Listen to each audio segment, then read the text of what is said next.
Hello, hello. Ah, it's so nice to have all three boys sleeping and have some quiet time. You don't realize how overstimulated and like just nonstop noise all day long with three children and being home with them the whole entire day.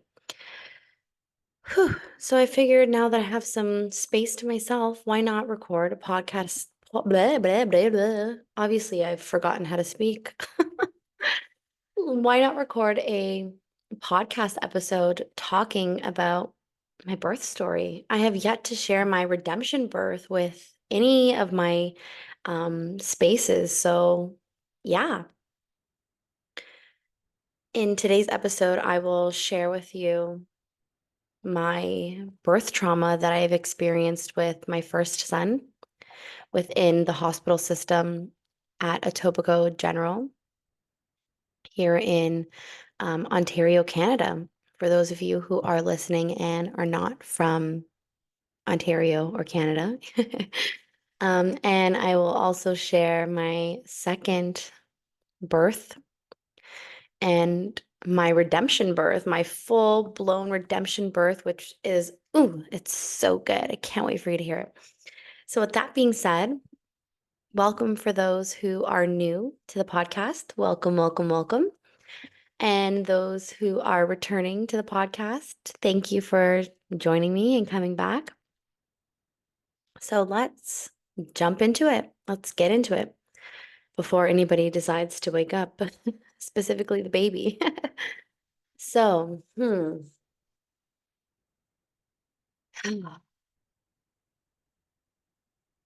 I was a very young mother. I was a fresh 21, maybe 22. I think 21, turning into 22. Um, yeah, I was really young when I got pregnant with Liam. I was dating my husband at the time, for about 2 years. And yeah, it was a not a planned pregnancy, absolutely not planned at all. So it was a very medicalized, very, very medicalized pregnancy and birth, and I gave my power away, not realizing that I was doing it at the time.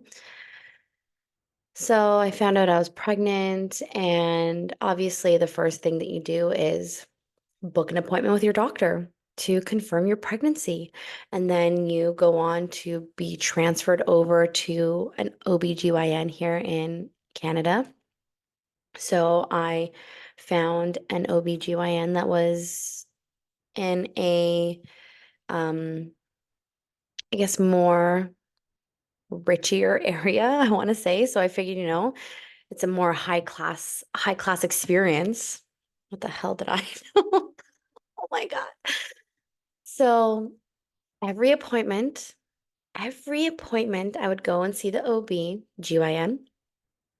I would sit in the waiting room with my husband, and I would be called over by the secretary to be weighed, to have my blood pressure checked. Um, and it was just, an automatic thing. Like, yeah, this is what you have to do.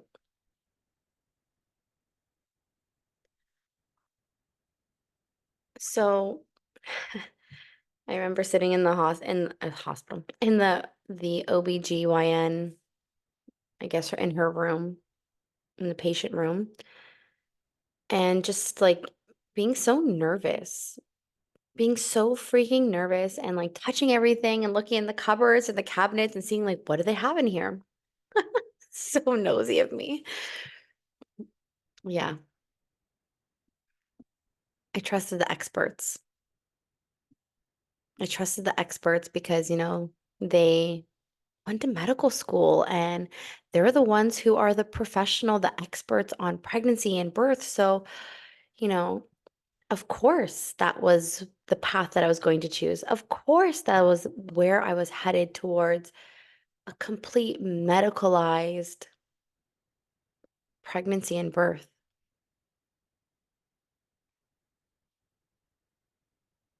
I did all my blood work, routine blood work, all whenever I was meant to go. I drank that nasty fucking drink to test your glucose. Oh my God, it was awful.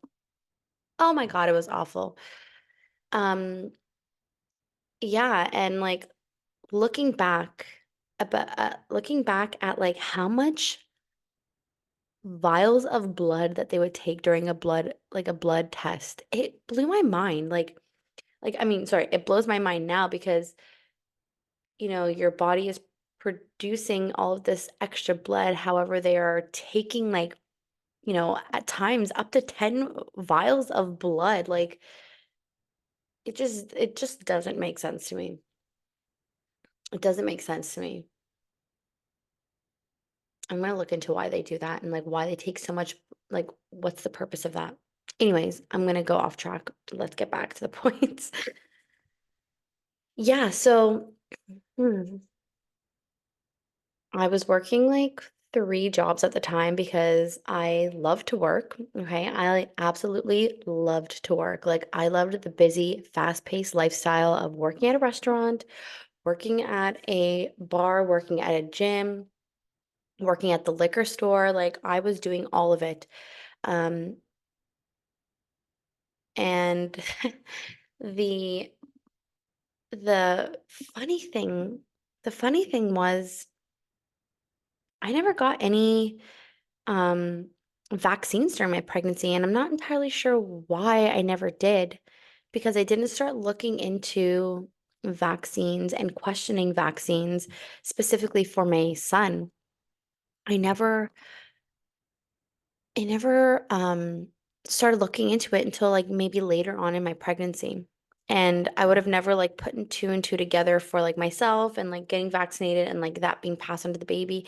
Um, Yeah, but I just never I don't ever remember getting vaccinated during my entire pregnancy. But, fast forwarding to my pregnancy with my second son, they were telling me about getting the DTaP vaccine and getting the COVID vaccine. And yeah, so I'm actually quite surprised that they never pushed that or, invited me to take the any vaccines during my pregnancy.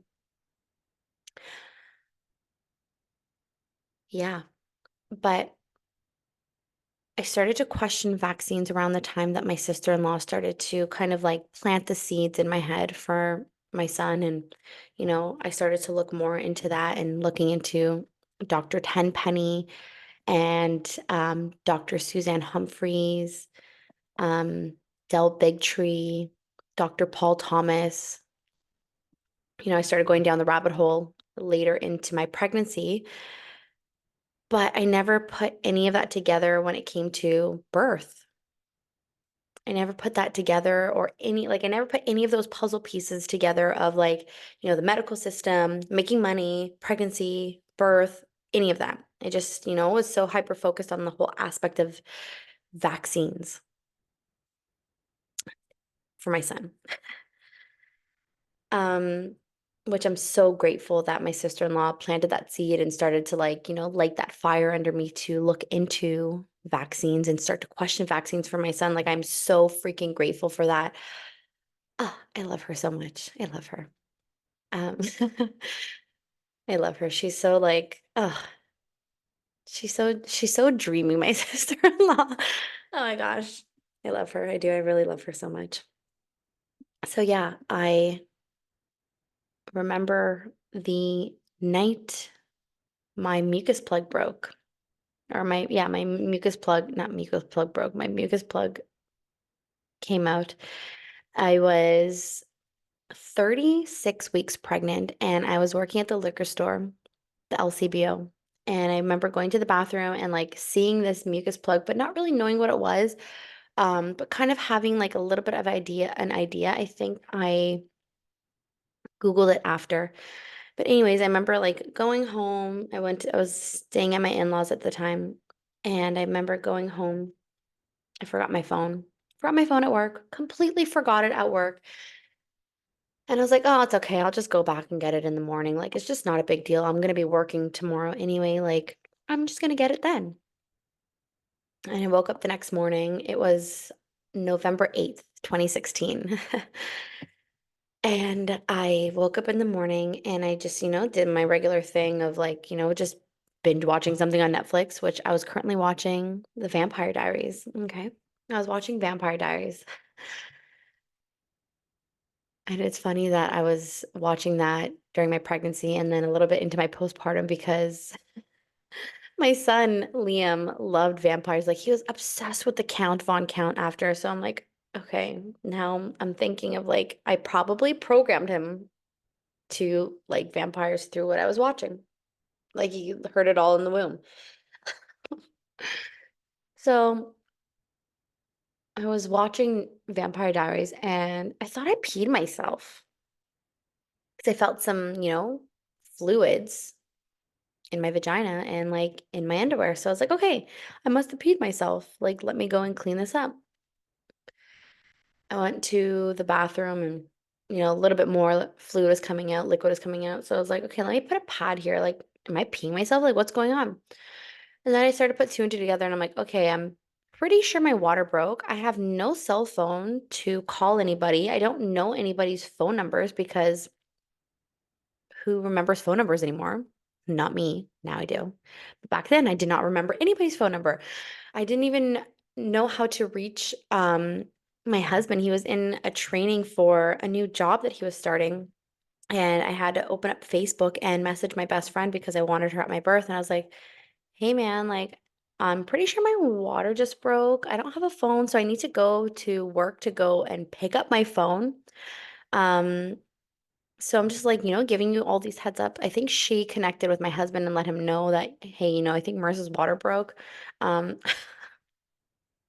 so I remember driving, and it was like a good 45-minute drive to my work. It was like a good 45-minute drive to the liquor store that I worked because I was taking public transit. So I'd take the bus, I'd take the subway, to get to work. But I think I had my car at the time. Yes, I did have my car at the time. So I took my car to go and get my phone. And I remember wearing this pad and like rushing through the LCBO, the liquor store, to go and get my phone in the office. And I was like, guys, I'm so sorry. Like, I can't stay and talk. I'm pretty sure my water just broke and I need to get to the hospital. So I got my phone, called whoever I needed to call, and I got to the hospital. Um, it was like, I would say 10:30, around 11 o'clock in the morning. So I got to the hospital. I let them know, like, hey, like, my water broke. This is, I guess, the hospital that I'm meant to be birthing in. This is where, the plan that we made with the OBGYN of, the nearest hospital by my home. So I think I got brought up to the labor and delivery, or I think I walked myself up there. And my best friend at the time came in.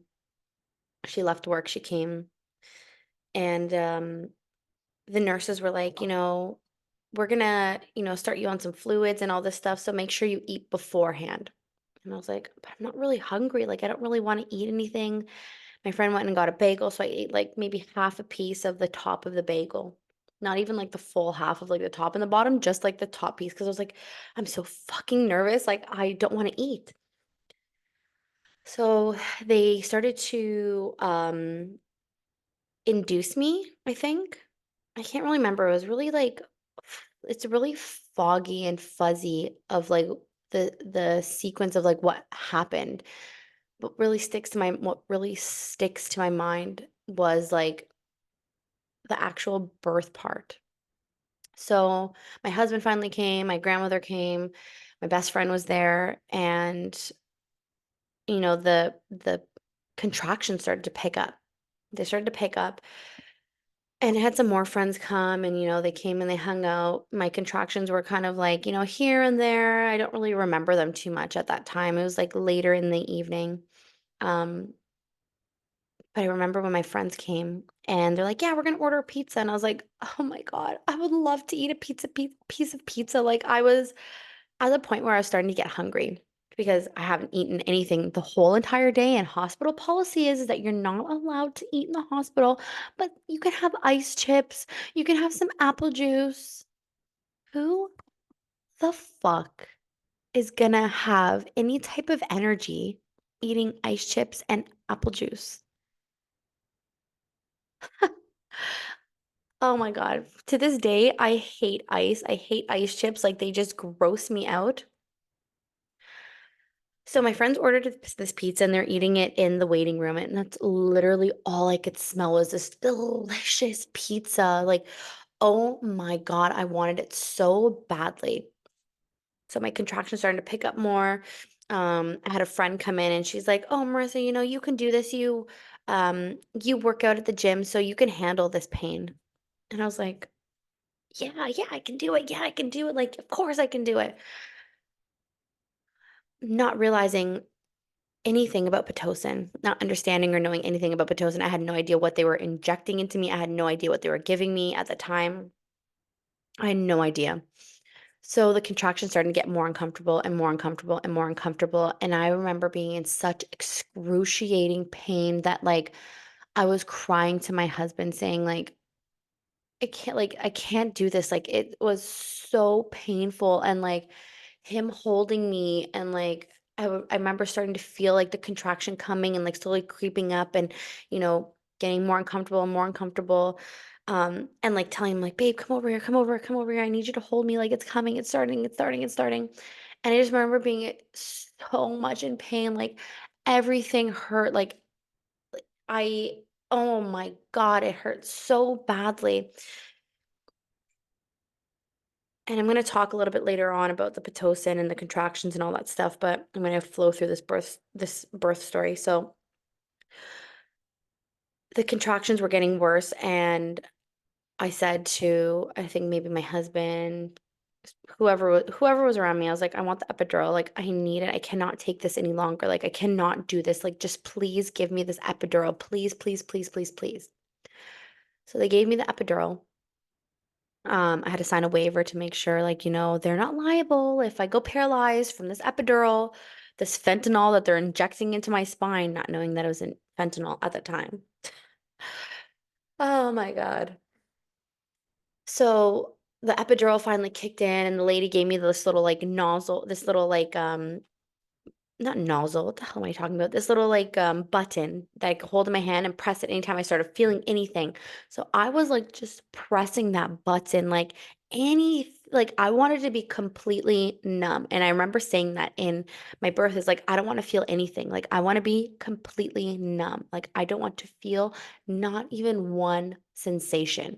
And that was the whole theme, but behind the entire birth with my first son was like I felt nothing. Like I was so disconnected, disassociated, like I was numb emotionally, physically, like I was not there. Um so they gave me the full power to, juice myself up with the epidural. Um and it was starting getting later and it must have been like 12, maybe 12 o'clock. I'm just throwing a number out there. I'm not really sure what time it was. Um, and the nurse that was there, she's like, "Yeah, make sure you just like, we're gonna close the lights for you to go to sleep and get some rest so you can, get ready to start birthing." Um, so around, I would say like 2 o'clock, maybe 2 o'clock in the morning, the nurse, maybe doctors came in. Somebody said to me, "You need to push this baby out in 2 hours. Like, you need to push this baby out in 2 hours, or we're gonna have to give you a C-section." And obviously, that was the last thing that I wanted to do is be cut open.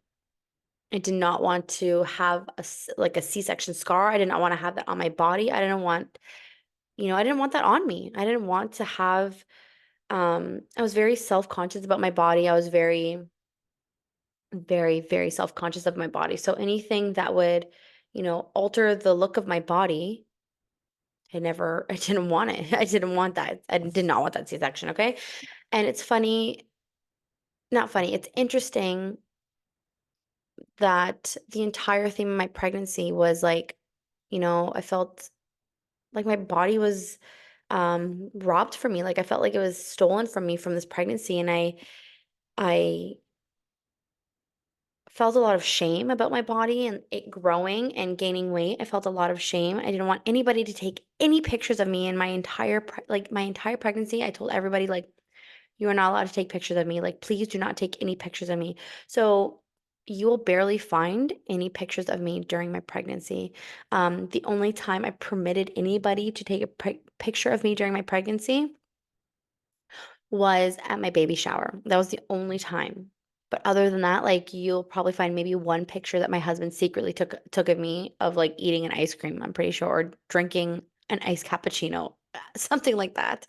But yeah, so back to my birth. Um, yeah, they threatened me and said if you do not push this baby out in 2 hours, you are going to have a C-section. And I dug so deep within myself, so deep within myself to birth him. I couldn't feel any contractions. I couldn't feel anything, like absolutely nothing. And I believe there was a point of time where he was stuck to the right side of my body. He was stuck to the right side of the birth canal. And I know that they didn't use forceps. I know that they didn't use any vacuum. I honestly don't know what happened or how he came out because I could not push. I was being coached to push, and I'm assuming because I don't really remember because I was so disconnected from the entire experience. I'm pretty sure that they were watching on the actual monitor beside my hospital bed of like when the contraction was coming, and she would coach me to push at the peak of that contraction. But I do remember feeling the fetal ejection reflex. Like I remember him like sliding out of me, and I made the joke of like, oh, it feels like a wet football coming out of me. But I felt him coming out. I don't know how. I really don't know how he got out, but it was all that pushing. And I remember also being so afraid of shitting myself. Like I remember being so terrified of doing that and like having my husband see, and I did. I did shit myself. Yep, I did. I really did. And my friend's like, "Yeah, Marissa, you did." And I'm like, "Oh no." Like I felt so embarrassed about that. I felt so embarrassed about that. But yeah, he finally came out. Liam came out and they clipped the cord. They took him into the little box bed that they had with all these lights on him. Um, I didn't see him. I didn't know what he looked like. Um, then they like rushed him out of there to go take him into the NICU because I was at 36 weeks and like 4 days, I think, 36, 4. So they took him into the NICU and my husband stayed with him. My husband followed him. And my husband came and told me after that they told him to leave because Liam was starting to lose consciousness. And they asked him to leave. So he left, he came back to me. And yeah, it was a really rough experience. And I remember after giving birth and sitting in the wheelchair actually, because they had to wheel me to my room because I couldn't walk, obviously, because I had the epidural and I was completely numb from the waist down. And I remember like being so in shock, like I could not fathom what had happened to me. Like I was in such a state of shock. And I remember telling my grandmother looked at me and she's like, "What's wrong with her? Like, is she okay? What's wrong with her?" And like I was just so out of it. And I remember saying to my best friend, I'm like, "Whose baby is this? Are you taking him home? Because I'm not taking him home. Like I wanted nothing to do with him." And she wheeled me into the NICU to look at him. She wheeled me into the NICU to look at him, and I remember seeing him there. And he was laying there with all of these wires attached to him. All these wires attached to him, and she's like, "Do you want to touch him?" And I said, no, I don't want to touch him. She's like, but look, he's so cute. He's so cute. Just touch him. I'm like, I don't want to. I don't want to touch him. So she wheeled me into the room. I just said, please just get me out of here.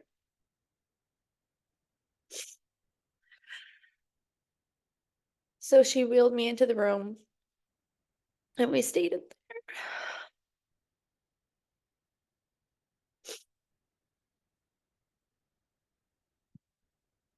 We stayed in there and I think she went home that night or that it was actually 4 o'clock, 4:12 he was born.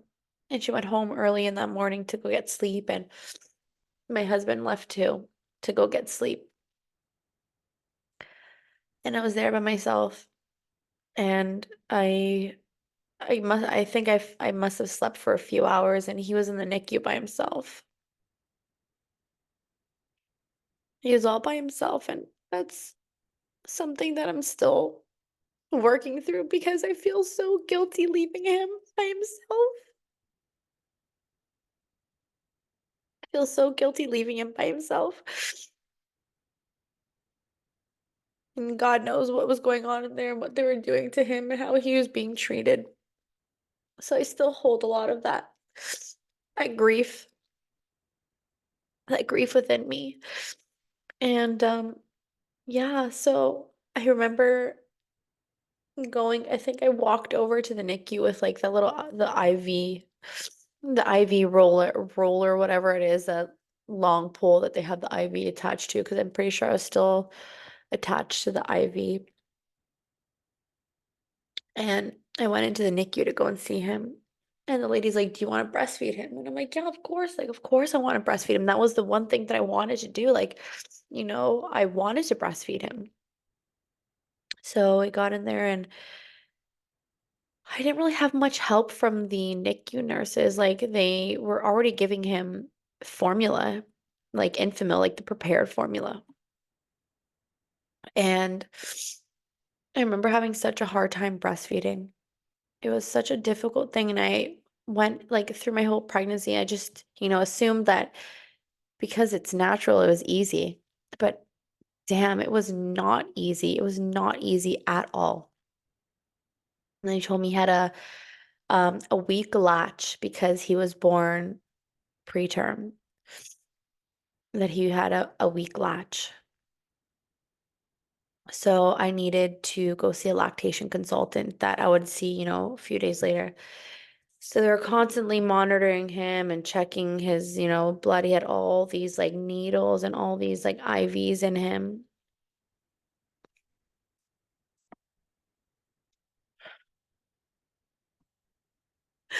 He had all these IVs in his little arms and his hands.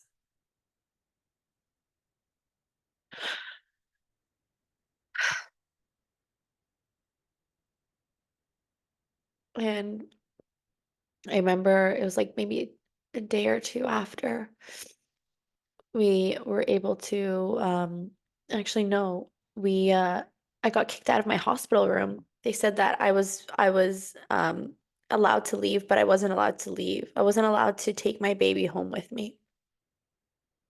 I wasn't allowed to take him home with me. So I told them that I wanted to have a room in the NICU to be with him. But I do remember going home and leaving him there for a few hours to go home and like take a shower at my grandmother's house.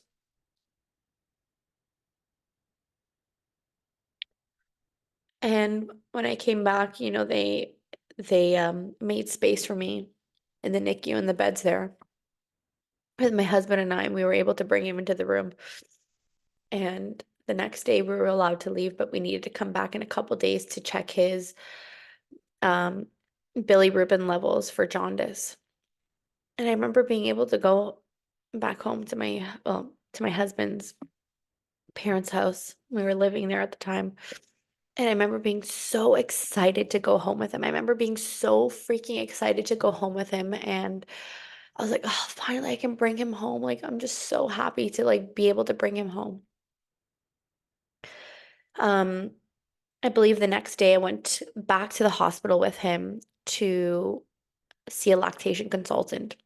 because I was trying to breastfeed so, like, I was trying with everything that I had with with what I knew, because I never grew up with anybody in my world, in my space, breastfeeding. Like, it was just, I've never seen anybody breastfeed.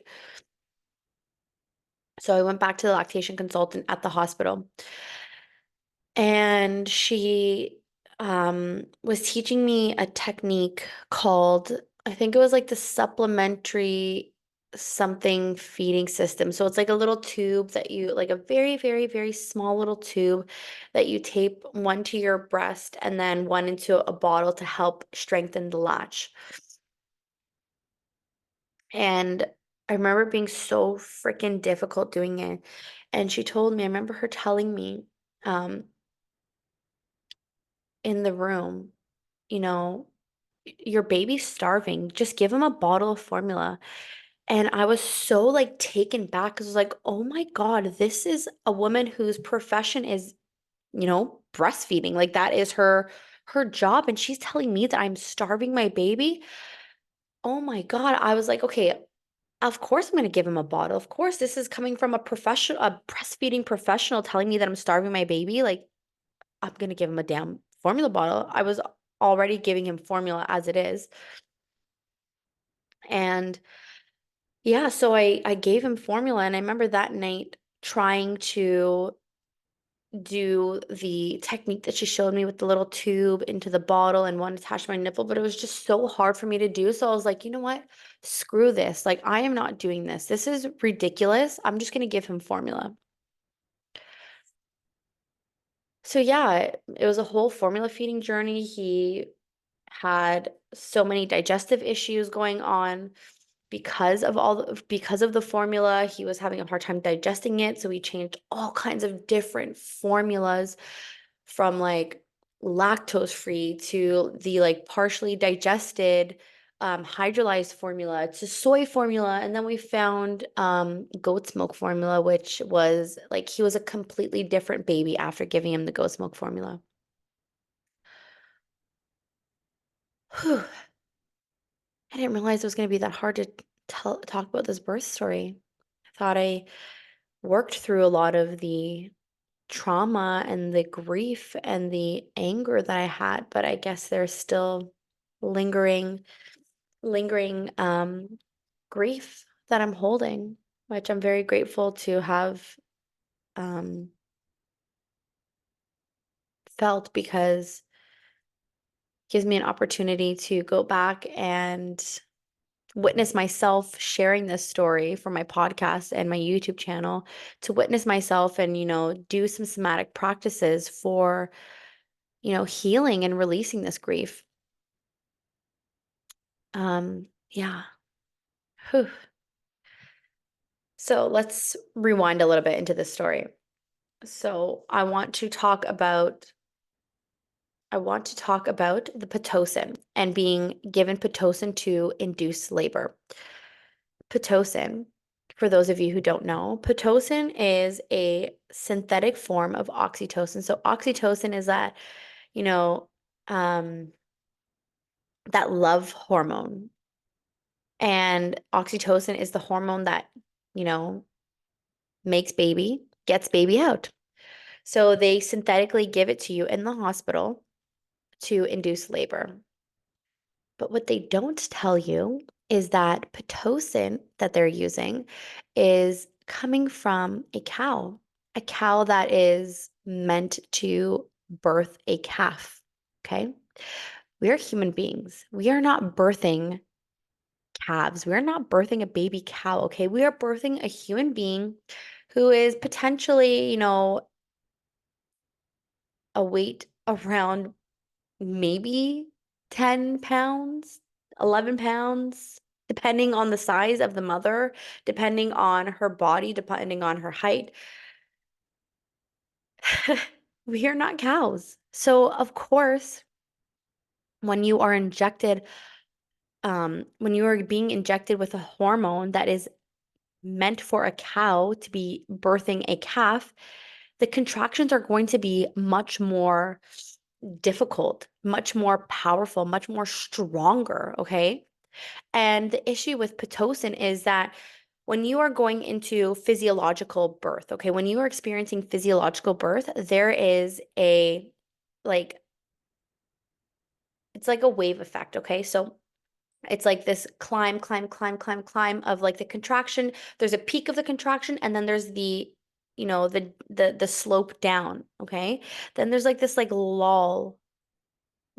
lull between contractions, okay? And this is purposely created by design for a woman's body to experience these lulls between contractions so she can regain her strength, so she can tap into her womb, to tap into her inner strength and recuperate almost in a sense from the previous contraction so she can prepare herself for the upcoming contractions and prepare herself for the transitional labor to the active labor, okay? This is what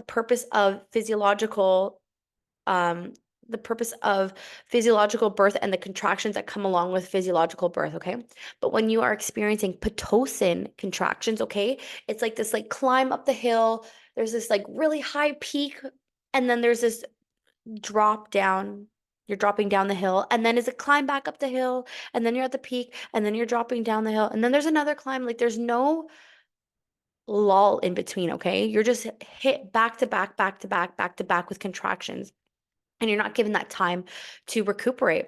So obviously, because you're in so much fucking pain, you need to have the epidural because it's just so painful. So you have the epidural, and then you become numb, and then you don't feel anything, okay?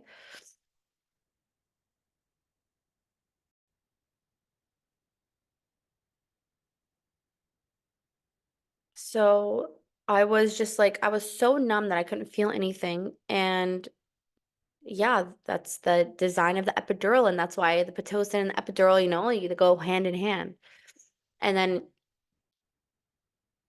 if you don't birth that baby in the time frame that they want you to birth the baby, um, hello C-section, hello interventions. And of course, if you're so friggin' numb, you can't feel contractions. How are you going to push your baby out properly? How are you supposed to, work with your body if you can't feel your body? If you can't feel your womb, if you can't feel the contractions? So I'm very grateful that like I really dug deep within myself. I remember watching that stupid clock and like counting down the minutes of like, oh my God, I only have until like 4 o'clock until they cut me open, like, or 4:30, I think it was. Yeah. Wow. Wow. What what an experience. And I know I know at the end of the day I chose that experience. I know at the end of the day that I needed to give my power away. I know that I needed to do that because I needed to feel what it was like to feel like being powerless, if that makes sense.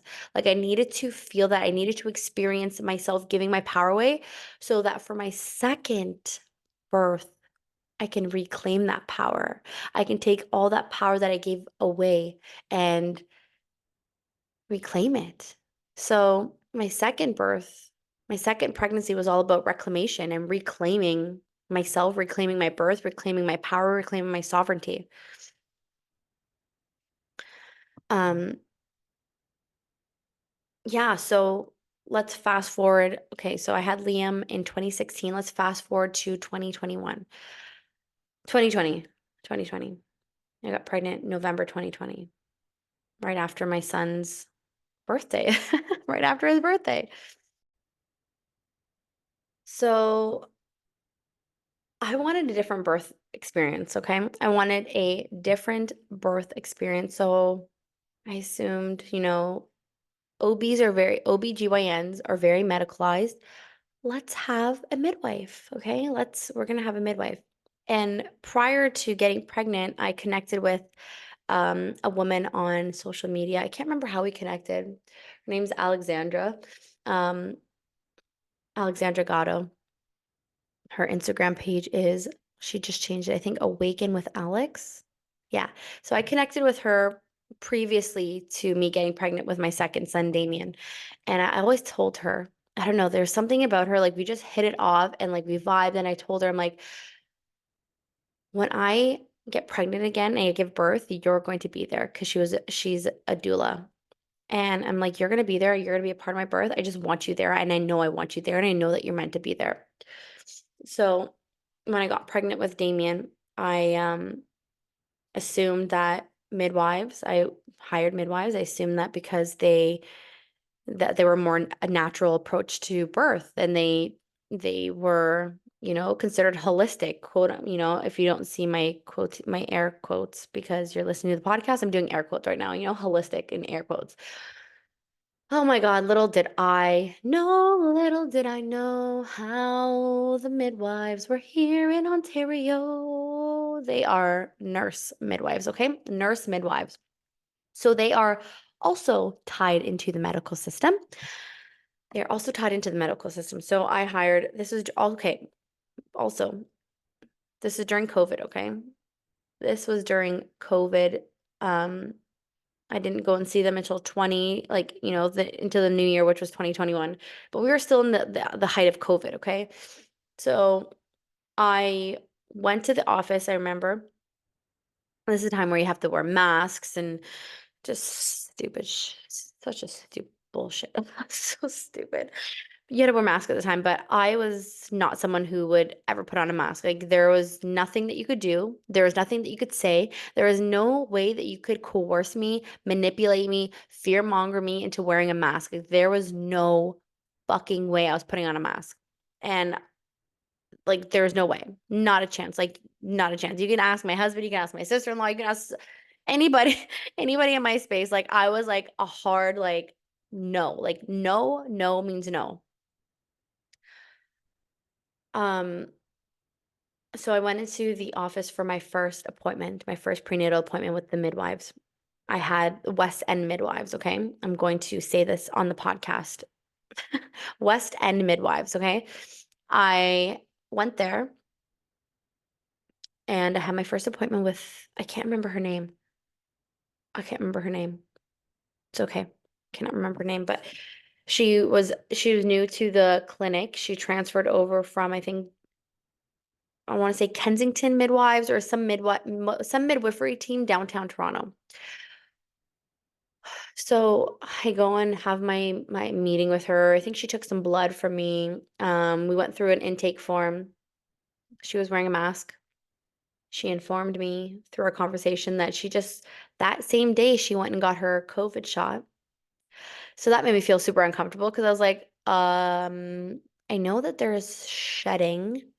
I know that there are spike proteins. I am shitting myself at this point, okay?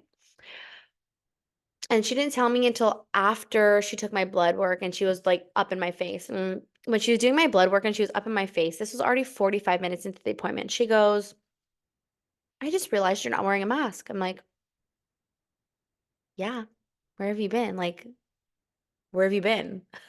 What? You've been talking to me for the last 45 minutes and you didn't realize I wasn't wearing a mask? Like, hello? So she's like, why aren't you wearing a mask? I'm like, because I'm exempted. And she's like, well, what's your exemption? And I said to her, I have anxiety and I can't wear it. She's like, well, anxiety isn't a medical exemption. I'm like, I'm pretty sure they give medication for people who have anxiety. That is a medical exemption. Side note, I do not have anxiety. I just was not going along with that narrative of wearing a mask. Um, so yeah, she kind of like huffed about that and she wasn't very impressed with that, but I didn't give a shit because this is my body. Kiss my ass. Yes, I am very spicy. There's also Scorpio season over here right now. So yes, I am spicy right now. Um, I had a team of three. I had a team of three midwives. Um, one I had not met. The second one, I I liked her. I liked her, and she was like one of the original midwives in Ontario from like the beginning. Like she was like an OG midwife. and I did like her, but she was no longer facilitating births. She was only in the clinic, and she said that she passed the torch on and she was not going to be doing um home births. And I was like, oh damn, I would love to have her.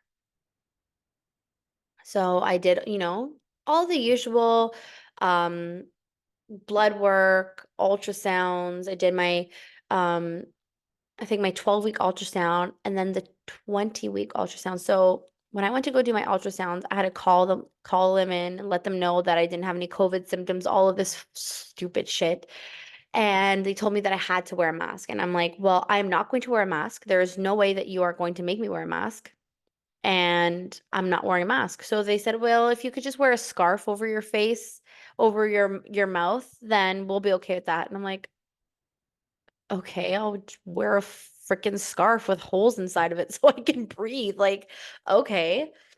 So that was my first appointment at the 12 week. So the second ultrasound at my 20 weeks was the same thing, right? So I get in there. I think they're already pissed off at the fact that I did not wear a mask or a scarf, but I did put the scarf on and then take it off when I got into the room, which was stupid. But anyways, I kind of got into a little bit of a, I don't want to say argument, but there was like some tension between my ultrasound technician and myself because when I first walked into the door, she stepped in front of my way from entering the door. She's like, you need to sanitize your hands.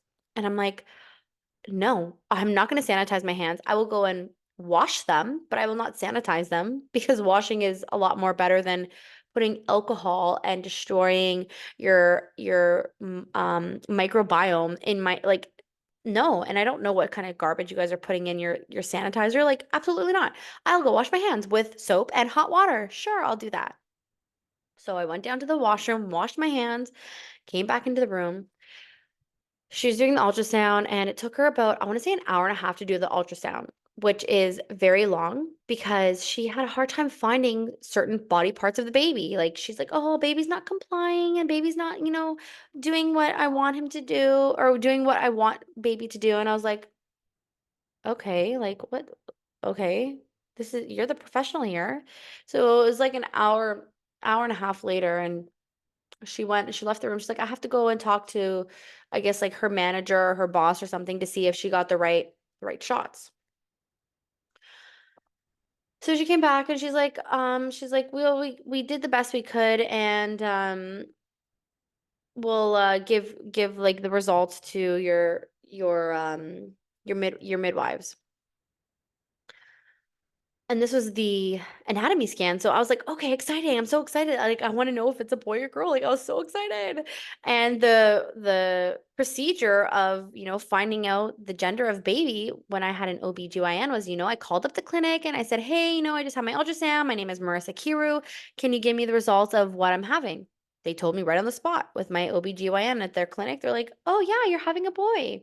So I assumed, this was going to be the same procedure for the midwives. So I called them that same day, and the secretary is like, no, your midwife has to tell you the results. We can't tell you. You'll have to wait for her to call you. I'm like, okay. So I waited. I think I called the next day and she's like, oh, well, she's with a patient or a client or whatever they call their people, patient, client, I don't know. Um, so they said that, excuse me, she was with somebody and she'll call me when she can. I think she called me like 3 days later. Okay. I've never met this. Her name is Sade. Okay. Sade, West End Midwives. Um, she called me 3 days later. Okay. And I answered the phone and I'm so excited. I'm like, oh my God, she's going to tell me what I'm going to. This is so exciting. I pick up the phone. I'm like, hello. And she's like, hi, this is Sade from West End Midwives. I'm your midwife. I wanted to talk to you about your results. I'm like, oh, okay, amazing. And then she went on to tell me that the results of my ultrasound about my son and how it appears that he has spina bifida. And if this is a case, that I will need to um, actually Oh, yeah. So she's like, if this is the case and he does have spina bifida, we will have to potentially give you a C-section. You will have to be induced in the hospital. He may need surgery. He may never be able to walk. And I'm like listening on the phone, like bawling my eyes out, like sitting and like crying and crying and crying, but like silently crying so I could listen to what she was saying. And she was telling me all this horrible, horrible, horrible stuff about my son. Okay. I didn't know he was a boy at the time.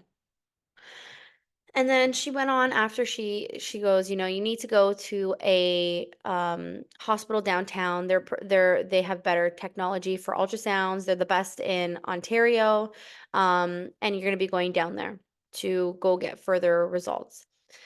I started crying and I was so upset. And she's like, "Oh, and I know you've been calling to ask about the gender of your baby, and that's going to be revealed to you, or we're going to tell you at your next appointment. But since I already have you on the phone, I'll let you know. But we don't do this for everybody because there's so many patients in the clinic that we can't call every single one of them."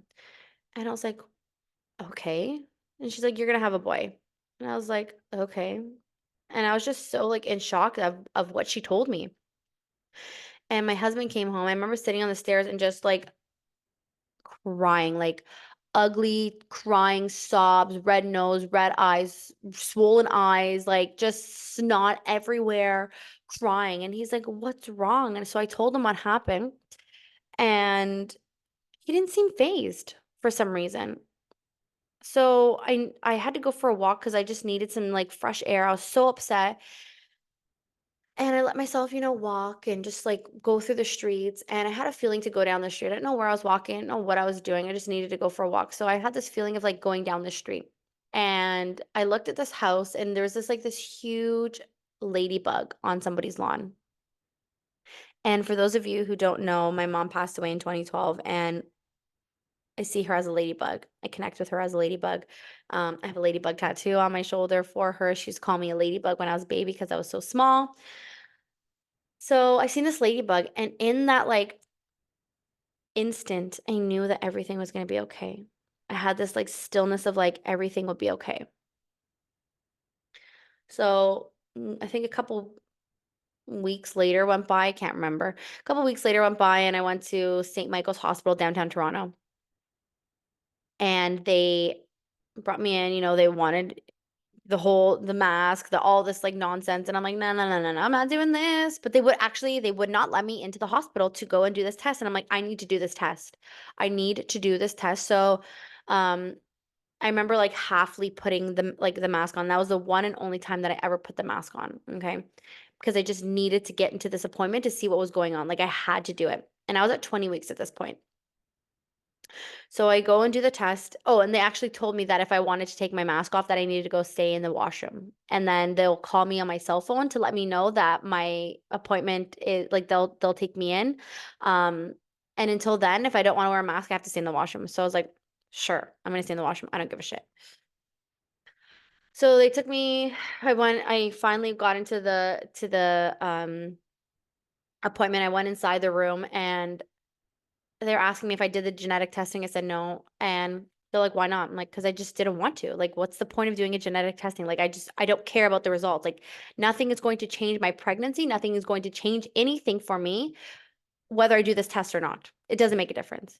And they're like, well, we could have, there are things that we could have done to, um, like, basically, like, I think the point of them was saying, like, you could have had an abortion. Like, if you seen that the genetic testing would have shown about spina bifida, which kind of like set, like, kind of like, ugh, like, yeah. Anyways, so I did the ultrasound and then she read the results to me and she's like, I don't know why you're here. There's absolutely nothing wrong with your baby's spine, but the only thing we see here is your baby has an extra toe. I was like, amazing. I had an extra toe. My brother had an extra toe. Big whoop-de-doo. An extra toe. Who gives a shit? And yeah, and in that moment, getting back into my car, I knew that I needed to fire these midwives. I knew I needed to fire these midwives because if I had them into my space, I knew that I was going to end up in the hospital. I did not want to have any of them in my space because I didn't feel safe with them around. I did not feel safe with them around. I did not want them at my birth. I did not want them near me. I did not want them near my baby. I wanted nothing to do with them. And I knew that I needed to fire them. And throughout that journey, I kept on hearing about free birth and like listening about free birth, and like it like piqued my interest. And I knew something like on a soul level that free birth was calling me. And this was the journey that I was being called forward to do in this pregnancy, was free birth. And what an ultimate devotion to your sovereignty, to your power, to your reclaiming your birth through free birth. Okay. This is like the ultimate reclamation of your birth when you step into free birth.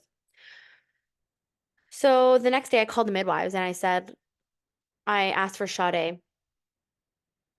And I remember talking to her and my voice was shaking. I was so full of fear that I could barely even get a proper sentence out. And I fired her. It was like a good maybe 10-minute call, but I was so nervous. Like I was stuttering and stammering every single word that came out of my mouth. But I knew I needed to speak through it. I knew I needed to speak through that fear. And I did. And I did. And I did. And I fired them. And I was so happy. My husband was shitting himself because he's like, "You're gonna free birth? What is that? Are you crazy?" Like he thought I would lost my mind. He literally thought I lost my mind. But I knew that he knew on a soul level as well that this is what was meant to be. And this is the way that this was supposed to be. So I yeah, that was a crazy experience. So I started doing my research. I started to do somatic healing. I started to do somatic release. I started to a lot of my releases and my somatic practices was about me not trusting my body and not trusting my birth and not trusting my body. But I started to peel back those layers so I could trust my body and know that I could trust my body and know that I could trust my birth and know that this is what I was designed to do, that my body is designed to birth. Okay, this is what my body is designed to do. So this was the whole work. The last 20 weeks of my pregnancy was just focused on like understanding my birth, understanding my body, understanding the fears that I'm holding and releasing them. So I can be so deep within my truth that it's unshakable. Ooh, I got goosebumps saying that. Ooh, ooh. Yeah, so my contractions started. I kept on seeing the number 20, 20, 20, 20, 20. I was a 20th client patient at the chiropractic office that I was going to do chiropractic care with um, Dr. Tara. She is at Live Well Chiropractic Clinic in Pickering, Ajax. Yeah, Pickering, Ajax. I can't remember one of them. They're close to each other. Anyways, I was her 20th pregnancy, 20th pregnant patient, I think, for that month or something like that, but I was number 20, okay? I kept on seeing 20 in my dreams. I started having like I guess not false contractions, but like almost like not Braxton Hicks, but they were contractions on my 20th week mark during my pregnancy, but that was from not drinking enough water. But the 20th of August came, and I started to feel contractions, but I wasn't entirely sure that they were contractions. I had no idea because I never actually felt a physiological non-Pitocin contraction before. So it started early in the morning. I would say like maybe around 10 o'clock, and like I could feel like a little something going on in my womb. Okay. I felt a little something going on in my womb. So it started to increase more and more. And I remember visualizing my birth for the last 20 weeks of my pregnancy after I fired my midwives. I remember visualizing I would go to sleep, I would wake up in the middle of the night, and I would just visualize like how my birth was going to go, what was going to happen, how I was going to flow, and everything. And one of my biggest things that was going on was where I was going to birth, because I was not birthing in no fucking hospital. But I was living at my in-laws, and there was no way I was birthing at my in-laws house. Like there was no way. Absolutely not. So I wanted to birth at my grandmother's house because, this is where I grew up. This is the safest place that I feel is at my grandmother's house.